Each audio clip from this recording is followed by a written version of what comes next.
Knicks finally lost. Brunson had 32, 5, and 5. Funky on-off stats, however.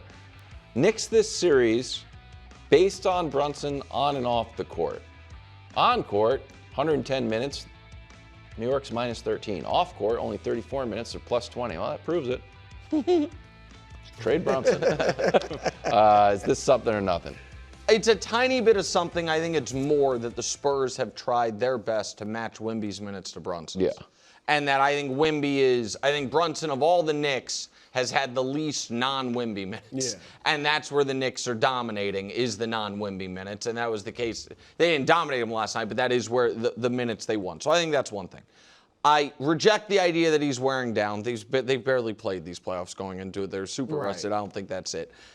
And I do think Danny, and I said this yesterday, and he thought I was being a smart aleck, but I wasn't. Danny was right that Stephon Castle is giving Brunson trouble. And Stephon Castle is playing great defense, and he's, in his jersey throughout the game. And they're picking him up full court. Full court. But with all that said, this series and in these playoffs, he just has been such a fourth quarter killer that I'm not worried about it. And if you show you his fourth quarter numbers, quarters 1 through 3, he's been pretty inefficient. And in the fourth quarter and overtime, he's been unbelievable. And Dust, I don't know if we can pull the Castle 3 with 2 minutes left, but the ultimate compliment I can give Jalen Brunson is, as this play we're about to show, as I saw it unfolding, Brew, Spurs up 4, 2 minutes left, Wemby looking unsure of what to do. In that moment, I was like, oh my God, the Knicks are going to steal this game. Mm-hmm. They're about to get the ball back, down 4. Wemby, as great as he was on that possession, didn't seem like he knew where he wanted to go. And he threw a grenade to Castle. And this play right here, it's a 4-point game. There's 2 minutes left. Wemby's got no answer. Castle, at the end of the shot clock, makes it game over. In my opinion, I know the Knicks made a couple threes late, but that, to me, ended the game. Yep. I did not care what Brunson was doing up to that point. In that moment, what's going through my head, Brew, is if he misses this, Jalen Brunson's going to go down court, get a layup, and they're going to be down 2 and find a way to steal it. Yep. And I felt that way only because of the faith I have in Brunson. Yeah, look, I'm with you. I think I don't put much credence in that plus-minus because, as you said, not just mainly Wemby, but when Brunson's on the floor, the better Spurs are on the floor. When some of these other reserves are on the floor and Brunson's on the bench, they're playing against Spurs reserves. So you always have to take that into account with plus-minus. And to underscore that, Stephon Castle, I think, has played really well. I mean, some points in game 2 struggled, but last night was great. He's a -9 in the series. Yep. All right. Wemby and Keldon Johnson are biggest Spurs at +10. Castle's -9. And Anunoby, who has been very good, -18. You know what? This is the real example. This supports both of our takes at the same time.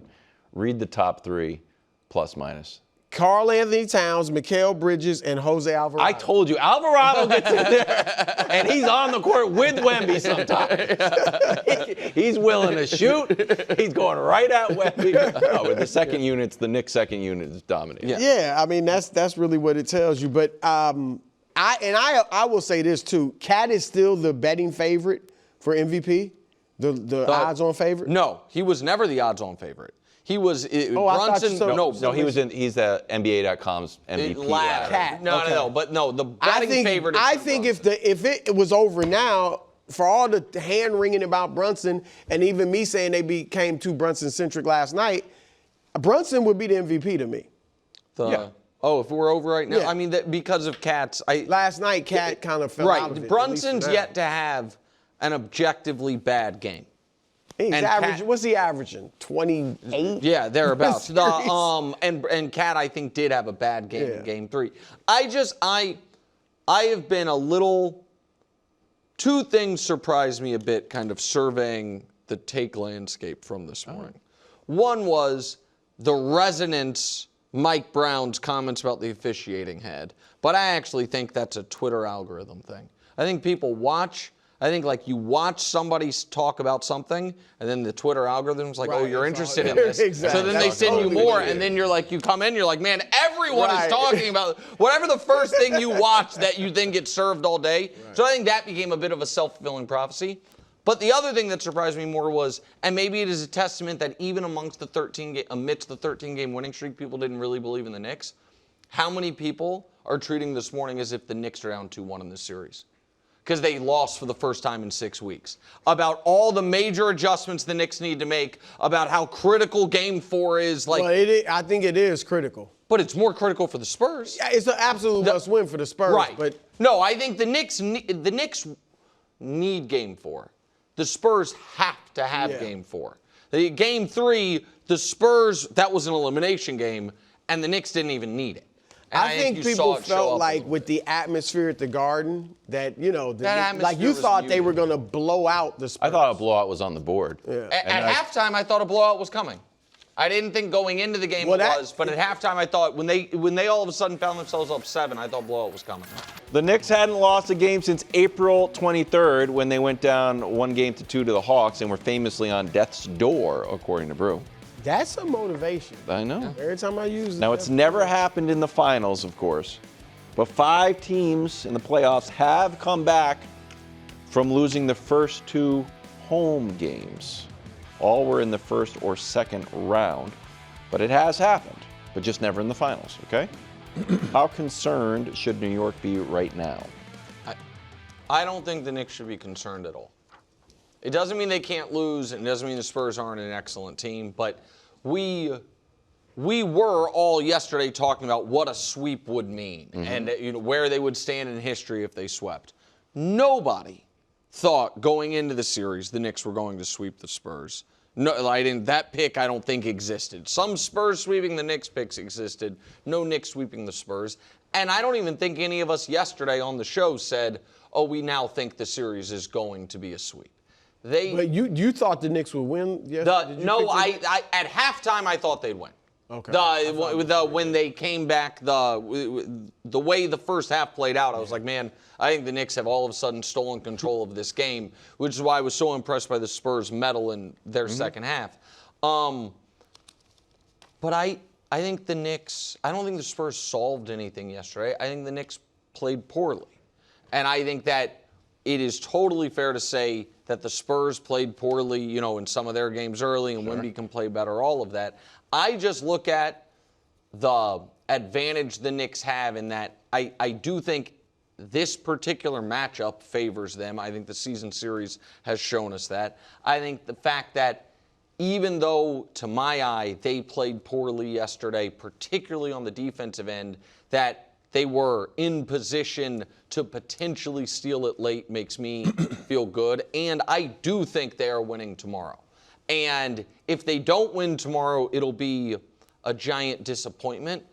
But again, it'll just be, okay, we're 2-2 going back to San Antonio. It's kind of weird because the road teams won every game, but that's about where most people thought the series would be. So no, I don't think they should be concerned. Nobody got hurt. I don't think the Spurs unlocked something a la when the Grizzlies were playing the Warriors in 2015, and the Warriors were like, oh, we're just not guarding Tony Allen. And it's like, oh, okay, now we have no answer to it. I don't think that happened, so I don't think the Knicks should be overly concerned here. I don't think they should be concerned either, right? Obviously, I talked a lot of trash in regards of they should sweep and all that kind of stuff. That was my heart talking.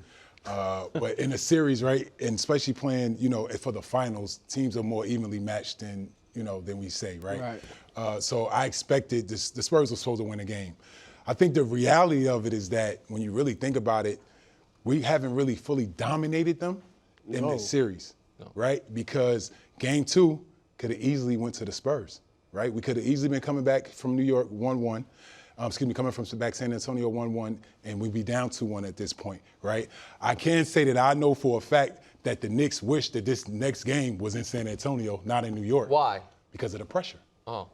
There's a lot of pressure playing here in New York City. I'm trying to tell y'all. It's a lot. And everybody's coming, and they're supposed to win. And there's gonna be a difficult game tomorrow. I think the Spurs are gonna come, they're gonna play well again. and the Knicks are going to have to figure out a way to win the game late. The one thing that I would say, if I was the Knicks, and I would think about, like, in the playoffs, especially the finals, it's all about adjustments, right? And these adjustments, you just need to make an adjustment to win one game at a time, right? The one adjustment that I would make is OG. I would feature OG some way in this series, because when I look at the court and look at two mismatches out there, one is Wemby and the other one clearly is OG. There's nobody over there physically that can handle and guard OG Anunoby. I can't say his name, sorry. But if somebody, there's no one that can guard him. So somehow they got to figure out how to incorporate him a little bit more, because he is the one mismatch out there that San Antonio has no one that can guard that person, that body right there. Looked like Bron out there. Well, he had 28 or 29 last night. He was 9 for 13. Right, but they weren't featuring. No, what I'm saying. and see, they're not. To me, they're not going to feature anybody except Brunson.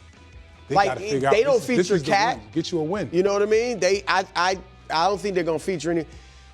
Look, the Knicks shouldn't panic by any stretch, but to Al's point about that pressure, and the pressure is going to be more tomorrow night than it was yesterday, because now. I think the Knicks have done a great job of keeping their cool and being level-headed and not getting ahead of themselves. But the fans haven't, for the most part. The city hasn't, for the most part. I know you see some people from New York talking heads on TV saying, right? But everybody has felt, understandably, we got it. Right. We going to win the championship. So now, if tomorrow night, the Knicks, if that pressure is getting to them, they're feeling like, man, if we don't win tonight, fans might turn, like, it's going to really ratchet up the pressure. And I do think, Nick, I think these teams are very evenly matched. Yep. Like, I think, Al, not just game 2, obviously could have went to the Spurs. Game 1, they were leading with 2 minutes left. And I know the Knicks ended up winning by 10, but that was just, it wasn't a 10-point game. This could be 3-0 either way or 2-1 either way. Like, these teams are very evenly matched, and the Spurs have the best player. I think the key is, and I know the Knicks have something to do with it, they got to bang Wemby more and keep him from the rim. But I think the Spurs have to if they make that commitment like yesterday, Wemby is starting inside, and it's going to be at the rim. That is huge. And then defensively, they did adjust where they took him off of Karl Anthony Towns. And Towns, again, the Knicks not running anything for him. Yeah. It's kind of like Karl can get his in the midst of our offense, but even though he's got Vassell, even though he's got De'Aaron Fox at times, even though he's got Keldon Johnson, we're not going to feature him. They may have to make an adjustment there, but Wemby not being on him allowed him to kind of roam, and he was able to block shots and change shots and things like that. Do you agree? I vehemently feel like, let's say the Spurs had won game 2, that like you said, they easily could have. Wemby hits that shot. I think both teams looked drastically different last night. Yeah, so I mean, the level, I mean, you never know, right. I just think there was a level of desperation that the Spurs naturally had to tap into. There's no doubt. That the Knicks were not didn't have to, and we're not going to be able to. Which is, again, why, so I was dead wrong, why I thought the Knicks had stymied that by leading at the end of the first half, and that was going to wear off. And then the Spurs played even better in the second half, and that's to their credit. I just think that some of yesterday's game was the team down 2-0, and we see it all the time when they're coming home. The team coming home down 2-0 gets game 3, and then the better team, when it's a real mismatch of a series, wins game 4 and then closes them out back at home in game 5. This is different because this isn't a mismatch of a series. The Knicks made so many lazy passes they weren't making in the games 1 and 2. Defensively, they were not nearly as connected. Offensively, after being a team that had been really running a beautiful offense, even though Brunson was taking a ton of shots, there were a ton of possessions where it's like there's 7 on the shot clock, 1 person has touched the ball, they're not getting into anything. I I have enough, I think enough of what they did over the previous 13 games, even if they were on a heater, was real, that they are going to get back to at least a semblance of that for Game 4. Al, wanted to get your take on the officiating and Mike Brown's reaction to how the game was called. Here's a hard foul that was called. That hit your radar, the officiating? So listen, I mean, I feel like I've sat at this desk with you guys multiple times, and we've watched the coach do exactly that. Yeah. Right? That's just them, trying to let put the referees on notice that we feel like it's unfair and give us a whistle, right? Watching this series, I feel like since Game 2, the referees have letting this thing kind of get out of control from a physicality standpoint. The fouling is like ridiculous on both sides. Like there's times where Cat's trying to post and the little guy is knocking him off, wrapping his arms. There's times when, Wemby's trying to run into a pick and roll and Cat has two hands on him like this and he can't even move. Right. And it's at the top of the key. So like as a ref, you're sitting there watching it like, why aren't you calling it, I think that at this point, you just kind of got to play the game that is being presented to you out there. You know what I'm saying? It's a physical game. You're going to have to play it. I can't say, honestly, I played obviously 16 years, even at the high school level and everything. I've never left a game where I was like, yo, the refs crushed it today. They were great, bro. Like, damn, we got a good whistle. Dog, you feel that whistle we got today? It just doesn't happen. You know what I'm saying? So refs, and my point with that is the refs suck. Right? They always bad. You know what I'm saying? You got to figure out a way to play through it. And that's what the Knicks got to do at this point. You know what I'm saying? I do agree. Like, this is so physical. Richard Jefferson said it on the during broadcast. Game 2. He said this has gotten too physical. Yeah. Sunday Night Football. Yeah, and I do think it's kind of both. I mean, people have said that. I think it is both ways because you're right. They are holding Wemby, getting your arm up under him. Everyone's always wrapped I up. think it's that's a lot of listen, this stuff going on. I didn't think last night was poorly officiated. I thought Game 2 was. I thought the Knicks got an egregiously bad whistle in Game 2. They won anyway. I don't think that's why they lost last night at all. I think, though, that is what made Mike Brown upset, and Josh Dubois of the Associated Press said a 24-8 second half free throw gap in the finals had never happened before in the play-by-play era. So when Mike Brown says I'd never seen it, whether he knew it or not, since we have the numbers for it, nobody has seen it.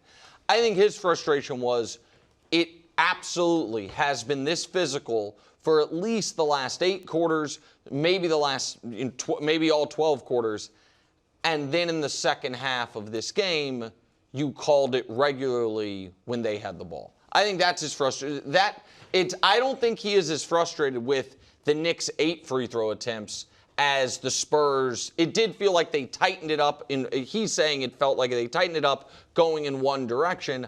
I also think if I'm Mike Brown, I am pretty frustrated that Game 2, if I have not very smartly saved my challenge, we don't get those 3 OG Anunoby free throws on a huge, critical, maybe game-saving play when the Spurs are coming back. Game 3, we get, I have to use a challenge on a massive Wemby 3 that gets overturned because Keldon Johnson pushed, I forget who it was, in the back into him. That a few plays later, you get an out-of-bounds call wrong. I got to use a challenge there. And so I've been right on my challenges, and then when Towns gets raked across the arms, I don't even have one to use. So I think that's why he's frustrated. Yeah. But the Knicks lost that game because for the first time in 6 weeks, they played poorly, not because of the refs. Game 2. Saw Wemby commit the game-deciding turnover and miss the game-winning shot. Game 3 saw Wemby go for 32 and 8 with 3 blocks. Brew, do you want to go? Are you feeling confident? I'm feeling confident. Okay. Do you think Wemby can keep this up? Yes. And look, I hate to sound like a broken record. Go inside. Start inside. His first 5 shots were in the paint. Right. 11 of his 18 shots were at the rim. 13 of them were in the paint. Like, stay inside. And I don't want him not to shoot threes because I think he's a good three-point shooter.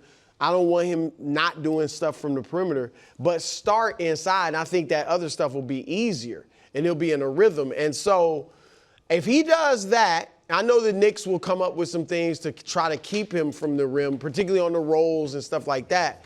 But even like yesterday, he even posted up. Like Anunoby was on him early, he posted him up, missed the shot, but still, stuff like that is what he should do. If he does that, I have no question he can keep it up. And then defensively, you know, I assume they'll keep him off of Towns and let him roam, and whoever he's guarding is going to have the three, and he'll leap out and contest. But, yeah, that's all what right, before you respond, KW, you know how sometimes during the show you think something is happening and you do your very dramatic timeout Yeah, thing? I call a timeout, yeah. Will you do that, please? Well, usually I do it when Because I want to call an audible, but you have to call a timeout first. we're just going to take 20. Okay, that's all. Okay. I would like to audible. I want to ask Al a different question. Because I want Al to settle not a debate, but a potential. I want to see where Al stands on why Wemby hasn't been going to the inside more. Okay. Because he's 7'6". Yeah, no one knows. It seems like he could do it.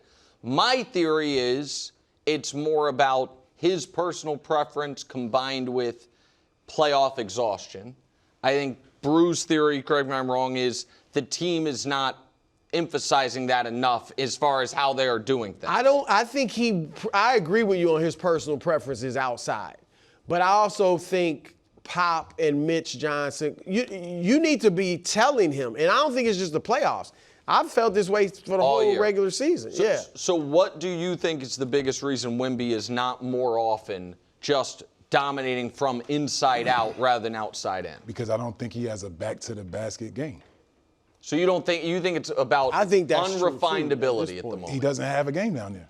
He's been taught his whole life to play the game as a guard. Okay. So he don't have no moves. That's what we talked about the other day. We're talking about him being raw offensively, right? He has no go-to moves. So if you throw it to him on the box, who knows what he's going to do with it? He probably don't even know what he's going to do with it, right? That's why I said this summer he should get with a guy like Dirk Nowitzki or somebody like that can kind of teach him, somebody that's 7 foot and put a package together of playing down there on the box area. And I think that's even this summer he went to work with Hakeem Olajuwon. Yeah. But when we think about Hakeem Olajuwon, I love that. I love that idea of that. But Hakeem was a 6'8" center. Right. So everything for him was like showing the ball here to get the shots. Big fella don't need none of that. Big fella need to play up here. You know what I'm saying? But I agree with you. He don't have an established post-game. But he can get, if I have Anunoby on me and I get it, I can just turn up over him and lay it in. You know what I mean? Or to your point, like we talked about yesterday, right? A running hook. Any of those different things. Those things are unstoppable moves for a guy his size, right? But I just honestly believe, because you just watch the way they play, right? What play do they run for him that's specifically that's direct? Bruce's point. Yeah. Do you agree? Because I don't think the coaching, like I blame Wemby obviously for not going inside, but I blame the coaches staff. I don't think they have anything for that. Like most of his stuff to get to the box is those little back pick alley-oop plays. Yes, and if that's not there, then the ball swings, and then if he's in position that you could throw it in there, you throw it in there. Yes, last game I think was the only time I saw him make a post move was where he went middle here and he turned. And it was like the end of the game in the fourth quarter. Where he turned and shot it off the glass left hand. That was the only post move I feel like I've seen him make the entire playoffs. Yeah, remember he had that one on Cat. It was on Cat, it was in the fourth quarter. That's the one I'm talking about. Okay. Yeah, that was like the only time I seen him make a post move. I was like, wow, you got that? Because you never see it. So I think that's the reason why he doesn't do it. And that's also why my answer to this question is no. Because I don't think he's going to. He made 8 twos yesterday. He almost had he did have a 30-point game, despite only hitting 2 threes, which has not been the tendency for the playoffs. Aside from that game 1 of the conference finals, we only hit the 1 3, and he had a 40-point game. I think right now his offense is very reliant on his jump shot falling. It clearly, based on last night, we saw it doesn't have to be, but I don't expect him to be, maybe he will be that way again later in the series, but with 1 day rest with them playing tomorrow, I don't expect that tomorrow. And so I think he can have another game like this, but I don't know that I think he can have 3 more games like this. I just reserve, my answer till tomorrow if I can. I want to see what he does on his off day. Like, I'm just trying to figure out, is he going to go to the park and play chess? Yes. Is he going to hang upside down from the Empire State Building? This depends on what he's going to do today that's going to let me know what kind of game he's going to have tomorrow.